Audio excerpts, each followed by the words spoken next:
ফুরসতগঞ্জে হঠাৎ কয়েক সপ্তাহ ধরে জলের অভাব বেড়েই চলেছে। আর সবথেকে বড় চিন্তার বিষয় এটাই যে লেকের জলও আস্তে আস্তে শুকিয়ে যাচ্ছে। এই জল কোথায় যাচ্ছে? এত জল দিয়ে কি হচ্ছে? যদি এটা জানতে চান তাহলে দেখুন আজ রাত আমাদের প্রোগ্রাম জলের রহস্য। কিন্তু দাদু, এই হঠাৎ করে জলের সমস্যা কেন হলো? কিছুদিন আগেই তো লেকের জল ওভারফ্লো হবার খবর এসেছিল। এই ব্যাপারটা তো আমার মাথাতেও ঢুকছে না বাবা, যে হঠাৎ করে এই জল কোথায় চলে গেল, যখন এখনো এত গরমও পড়েনি যে জল ভেপারাইজ করে উবে যাবে। দাদু, এর জন্য আমাদের কিছু না কিছু করতেই হবে, না হলে ফুরসতগঞ্জের লোকেরা খুব অসুবিধায় পড়ে যাবে। আমাদের জলের রহস্যটা খুঁজে বার করতেই হবে। আজকে দেখতে ভুলবেন না কেমন করে জলের রহস্যের সমাধান হলো। দাদু, আপনার কাছে কি এক বালতি জল পাওয়া যাবে? জল? হ্যাঁ, আমি চান করছিলাম, হঠাৎ করে জল শেষ হয়ে গেল। আমি তো মিস্টার চাড্ডাকে দেখে একেবারে ভয়ই পেয়ে গেছিলাম, মনে হলো কোনো ভূত এসেছে। হ্যাঁ, আমিও ভয় পেয়ে গেছিলাম। দাদু, একটু তাড়াতাড়ি করুন, জল দিন। আমার চোখে সাবানের জল ঢুকে গেছে। আরে, আমাদের গ্রামে তো এসব হয় না।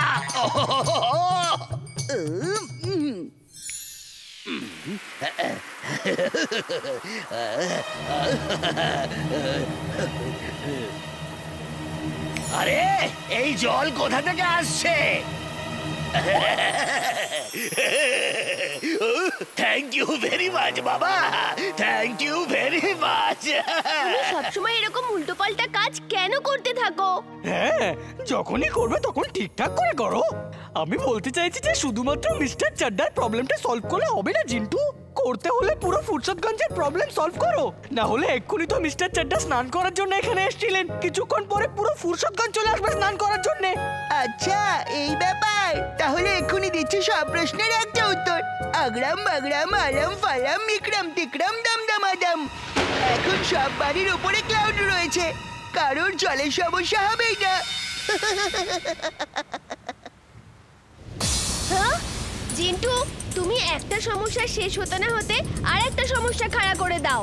বন্ধ করো এইসব, আর সবাইকে তুমি ভুলিয়ে দাও এই বৃষ্টির জলের কথা। আরে কি ব্যাপার উপরওয়ালা, অদ্ভুত খেলা দেখাও তুমি। বাহ বাহ বাহ, প্রত্যেকটা বাড়ির উপরে মেঘ, তো দারুণ ব্যাপার। ফুরসতগঞ্জে তো লেক থেকে জল আসে, ওখানে জল কেন কমে গেল? এটা আমাকে ওখানে গিয়ে জানতে হবে।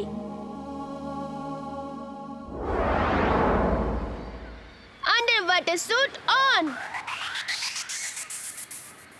এমলি, চুলবুল, তোমরা এখানেই থাকো, আমি এক্ষুনি আসছি। চলো আমরাও যাই বীরের সাথে। কিন্তু বীর তো আমাদেরকে বারণ করে গেল। তাহলে তুমি যেও না, আমরা তো যাবোই। না না, আমিও যাচ্ছি।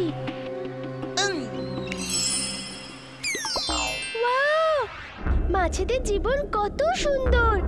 এই জলের মধ্যে থাকা, খাওয়া আর কত মজা করতে পারে ওরা।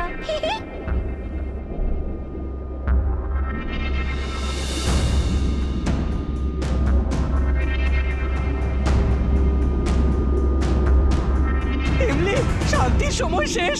ওই দেখো কত বড় মাছ, পালাও। আরে, এই জমদূত কোত্থেকে চলে এলো? জিন্টু, কিছু করো। এ আবার কোথা থেকে চলে এলো? পালাও।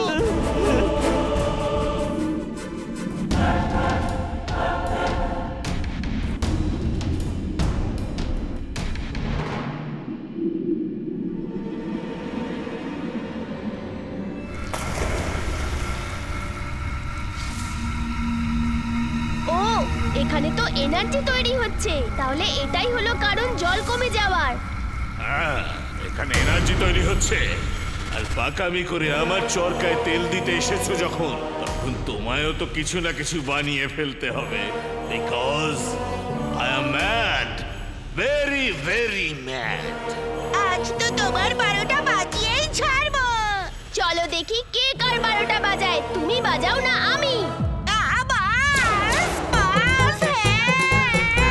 রিমোটটাকে অন করো বোকার হদ্দ। রিমোট কোথায়? রিমোট দিয়ে ওটাকে স্টার্ট করো।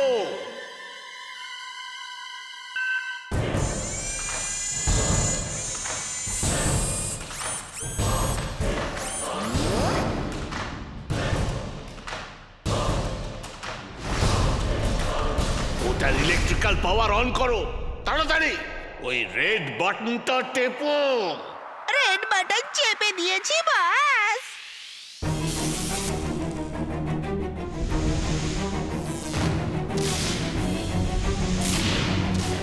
ইয়া!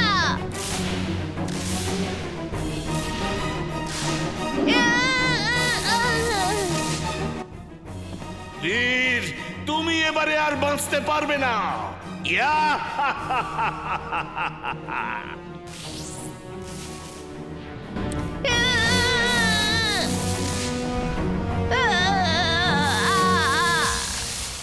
মাটির উপর দাঁড়িয়ে আমি ওর সঙ্গে লড়াই করতে পারবো না। উঠতে উঠতেই লড়াই করতে হবে।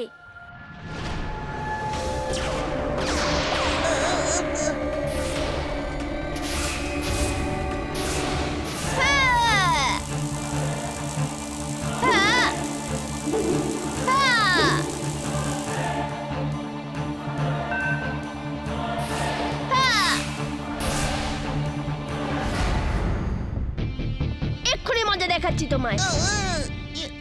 ডাইটা ফেরত দাও, ডাইটা ফেরত দাও।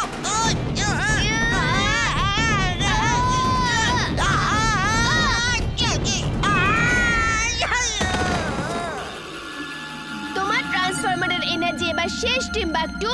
প্রথমে রেড বাটন প্রেস করে ওর কারেন্টের পাওয়ারটা শেষ করে দিচ্ছি।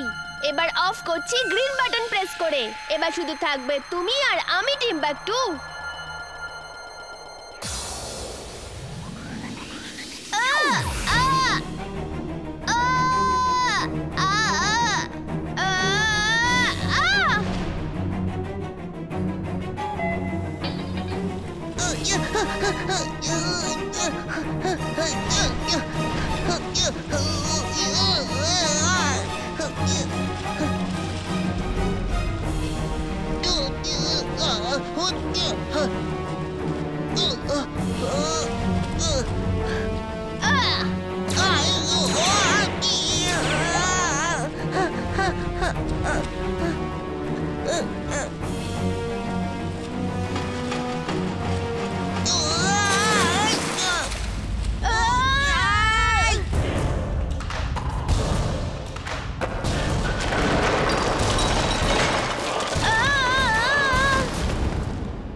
মনে হচ্ছে আমার খেলাই শেষ হয়ে গেল।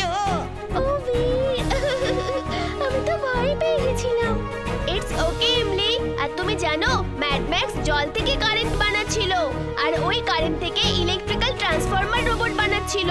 এরপর থেকে ফুরসতগঞ্জে জলের সমস্যা আর কোনোদিন হবে না। জল চোরের পর্দা ফাঁস হয়ে গেছে। চলো দাদুকে গিয়ে বলি যে কি এই জলের রহস্য। আপনারা দেখতে ভুলবেন না আজ রাতের জলের রহস্য।